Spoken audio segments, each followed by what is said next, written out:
Welcome back to our channel. Today we are reading Pride and Prejudice by Jane Austen. In chapter 40 we listened to the dialogue of Elizabeth and Jane who had returned to Longbourn. Let's see what happens next in chapter 41.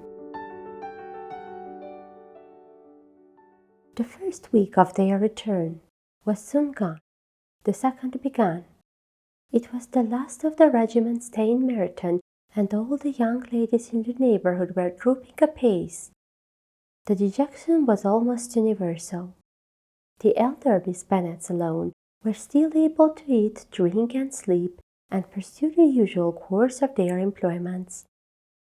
Very frequently were they reproached for this insensibility by Kitty and Lydia, whose own misery was extreme, and who could not comprehend such hard-heartedness in any of the family. "Good heaven, what is to become of us? What are we to do?" would they often exclaim in the bitterness of woe. "How can you be so smiling, Lizzie?" Their affectionate mother shared all their grief. She remembered what she had herself endured on a similar occasion 25 years ago. "I am sure," said she, "I cried for 2 days when Colonel Miller's regiment went away. I thought I should have broken my heart." "I am sure I shall break mine," said Lydia. "If one could but go to Brighton," observed Mrs. Bennet. "Oh yes, if one could but go to Brighton, but papa is so disagreeable." "A little sea-bathing would set me up forever." "And my Aunt Phillips is sure it would do me a great deal of good," added Kitty. Such were the kind of lamentations resounding perpetually through Longbourn House. Elizabeth tried to be diverted by them, but all sense of pleasure was lost in shame.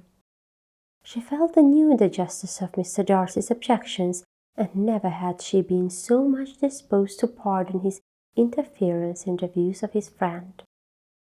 But the gloom of Lydia's prospect was shortly cleared away, for she received an invitation from Mrs. Forster, the wife of the colonel of the regiment, to accompany her to Brighton. This invaluable friend was a very young woman and very lately married. A resemblance in good humour and good spirits had recommended her and Lydia to each other, and out of their 3 months' acquaintance they had been intimate too. The rapture of Lydia on this occasion, her adoration of Mrs. Forster, the delight of Mrs. Bennet, and the mortification of Kitty are scarcely to be described.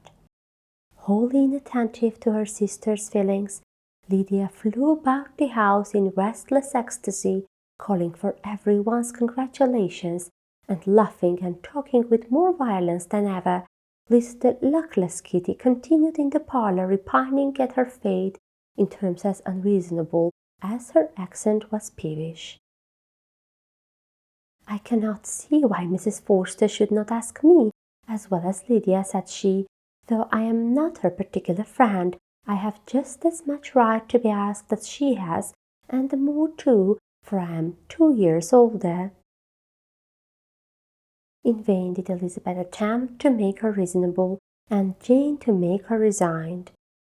As for Elizabeth herself, this invitation was so far from exciting in her the same feelings as in her mother and Lydia, that she considered it as the death warrant of all possibility of common sense for the latter, and detestable as such a step must make her were it known, she could not help secretly advising her father not to let her go.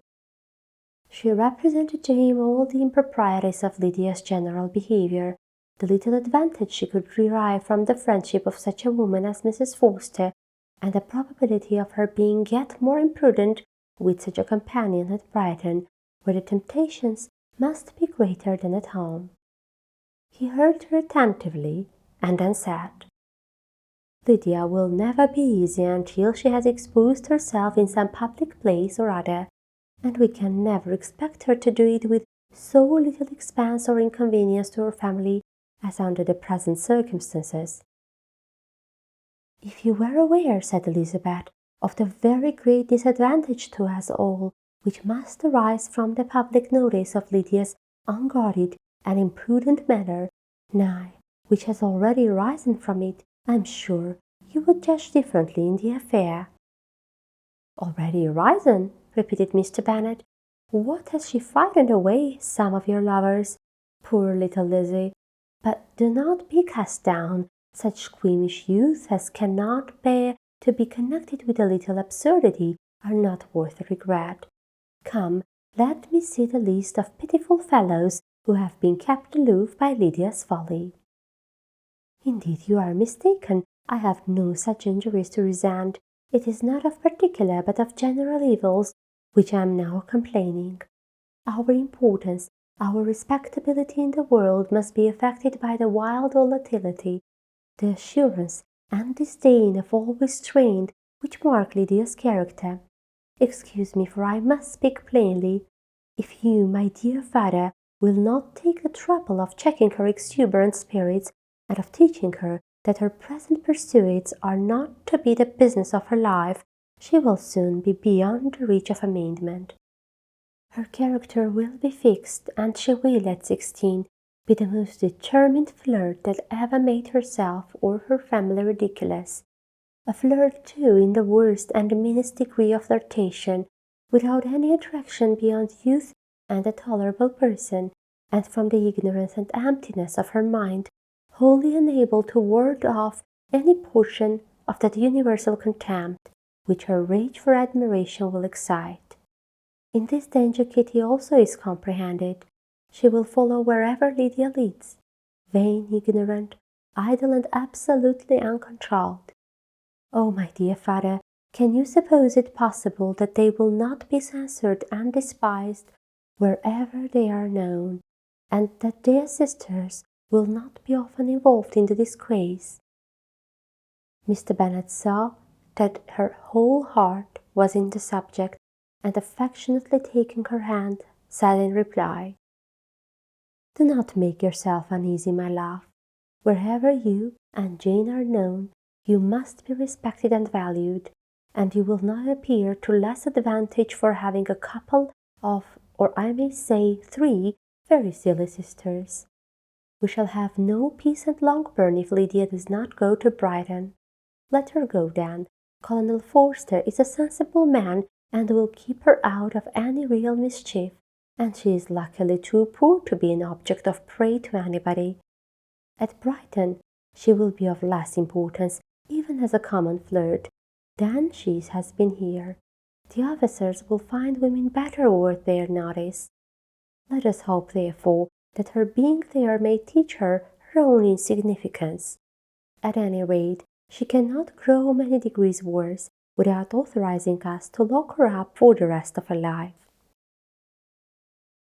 With this answer Elizabeth was forced to be content, but her opinion continued to be the same, and she left him disappointed and sorry.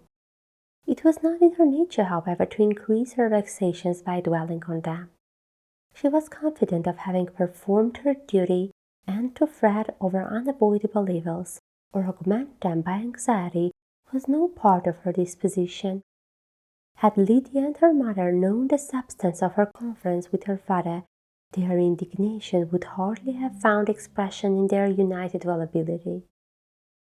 In Lydia's imagination, a visit to Brighton comprised every possibility of earthly happiness.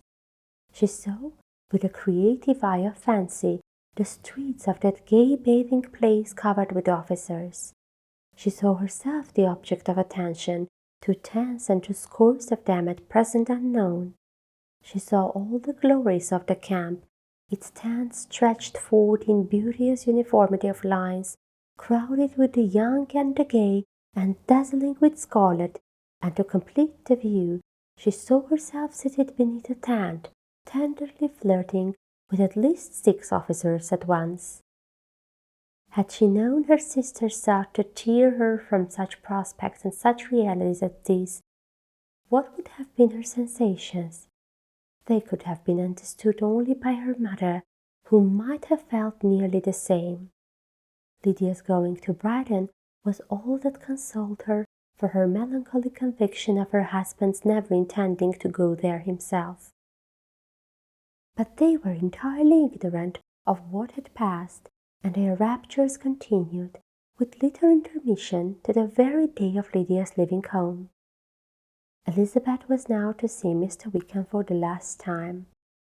Having been frequently in company with him since her return, agitation was pretty well over, the agitations of former partiality entirely so.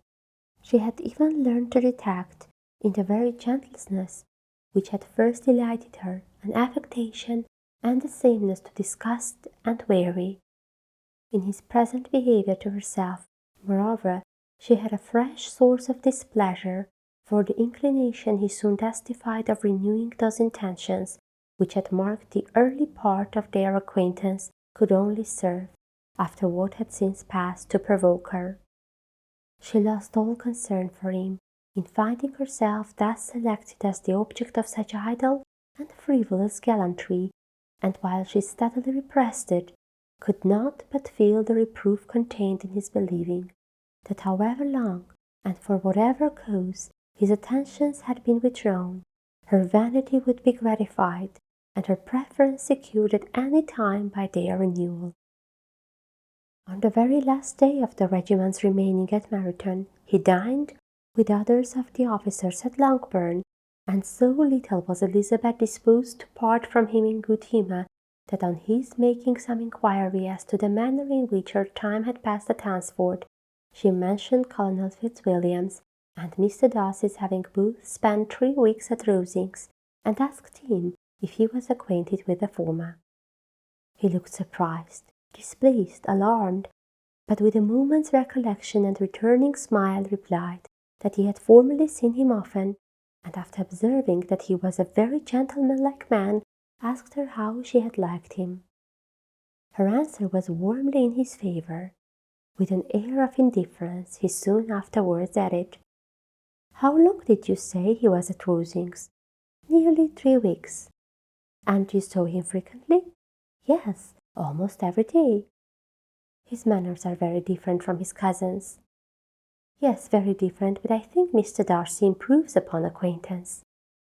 "Indeed," cried Mr. Wickham with a look which did not escape her. "And pray, may I ask," but checking myself, he added in a gayer tone, "is it in address that he improves? Has he deigned to add off of civility into his ordinary style? For I dare not hope," he continued in a lower and more serious tone, "that he is improved in essentials." "Oh no," cried Elizabeth, "in essentials I believe he is very much what he ever was." While he spoke, Wickham looked as if scarcely knowing whether to rejoice over her words or to distrust their meaning. There was a something in her countenance which made him listen with an apprehensive and anxious attention, while she added, "When I said that he had improved on acquaintance, I did not mean that his mind or his manners were in a state of improvement, but that from knowing him better, his disposition was better understood." Wickham's alarm now appeared in a heightened complexion and agitated look. For a few minutes he was silent, till, shaking off his embarrassment, he turned to her again and said in the gentlest of accents, "You, who so well know my feeling towards Mr. Darcy, will readily comprehend how sincerely I must rejoice that he is wise enough to assume even the appearance of what is right. His pride in that direction may be of service, if not to himself, to many others, for it must only deter him from such fool misconduct as I have suffered by. I only fear that the sort of cautiousness to which you, I imagine, have been alluding, is merely adopted on his visits to his aunt, of whose good opinion and judgment he stands much in awe. His fear of her has always operated, I know, when they were together, and a good deal is to be imputed to his wish of forwarding the match with Mr. Burke, which I am certain he has very much at heart." Elizabeth could not repress a smile at this, but she answered only by a slight inclination of the head. She saw that he wanted to engage her on the old subject of his grievances, but she was in no humour to indulge him. The rest of the evening passed with the appearance, on his side, of usual cheerfulness, but with no further attempt to distinguish Elizabeth, and they parted at last with mutual civility and possibly a mutual desire of never meeting again. When the party broke up, Lydia returned with Mrs. Forster to Meryton, from whence they were to set out early the next morning. The separation between her and her family was rather noisy than pathetic. Kitty was the only one who shed tears, but she did weep from vexation and envy. Mrs. Bennet was diffuse in her good wishes for the felicity of her daughter, and impressive in her injunctions that she should not miss the opportunity of enjoying herself as much as possible, advice which there was every reason to believe would be well attended to, and in the clamorous happiness of Lydia herself in bidding farewell, the more gentle adieus of her sisters were uttered without being heard. This much for today. Stay tuned to our channel to see what happens next. Goodbye.